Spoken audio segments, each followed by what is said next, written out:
বাড়ির সামনে উঠোনে চুলোয় রান্না করে তারপরে যেইভাবে ভাতগুলা এই তো বলের মধ্যে করে নামিয়ে তারপর কিন্তু রুমে নেওয়া হয়, কেননা পাতিলে অনেক কালি থাকে। সো এইভাবেই কিন্তু আমরা ছোটোবেলা থেকে দেখে আসছি যে এইভাবে রান্না করে বলের মধ্যে ঢেলে তারপর নেওয়া হতো।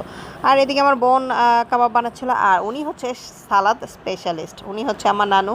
তো ওনার হাতের সালাদ আসলে অনেক মজা। সো আমার হাজব্যান্ড অনেক পছন্দ করে ওনার হাতের সালাদ। তো আমার নানু বাড়িতে যাওয়ার পর নানুকেই বলছিল সালাদটা বানানোর জন্য। আর এইখানে এই ইটের চুলার মধ্যে ছিল গরুর মাংস।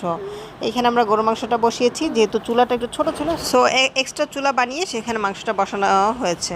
পুরো ভিডিও দেখার জন্য চ্যানেলটা সাবস্ক্রাইব করবেন। বাড়ির সামনে উঠোনে চুলোয় রান্না করে তারপরে যেইভাবে ভাতগুলা এই তো বলের মধ্যে করে নামিয়ে তারপর কিন্তু রুমে নেওয়া হয়, কেননা পাতিলে অনেক কালি থাকে। সো এইভাবেই কিন্তু আমরা ছোটোবেলা থেকে দেখে আসছি যে এইভাবে রান্না করে বলের মধ্যে ঢেলে তারপর নেওয়া হতো। আর এদিকে আমার বোন কাবাব বানাচ্ছিল, আর উনি হচ্ছে সালাদ স্পেশালিস্ট, উনি হচ্ছে আমার নানু।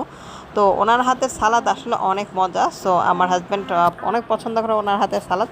তো আমার নানু বাড়িতে যাওয়ার পর নানুকেই বলছিল সালাদটা বানানোর জন্য। আর এইখানে এই ইটের চুলার মধ্যে ছিল গরুর মাংস। এইখানে আমরা গরুর মাংসটা বসিয়েছি, যেহেতু চুলাটা একটু ছোট ছিল সো এক্সট্রা চুলা বানিয়ে সেখানে মাংসটা বসানো হয়েছে। পুরো ভিডিও দেখার জন্য চ্যানেলটা সাবস্ক্রাইব করবেন।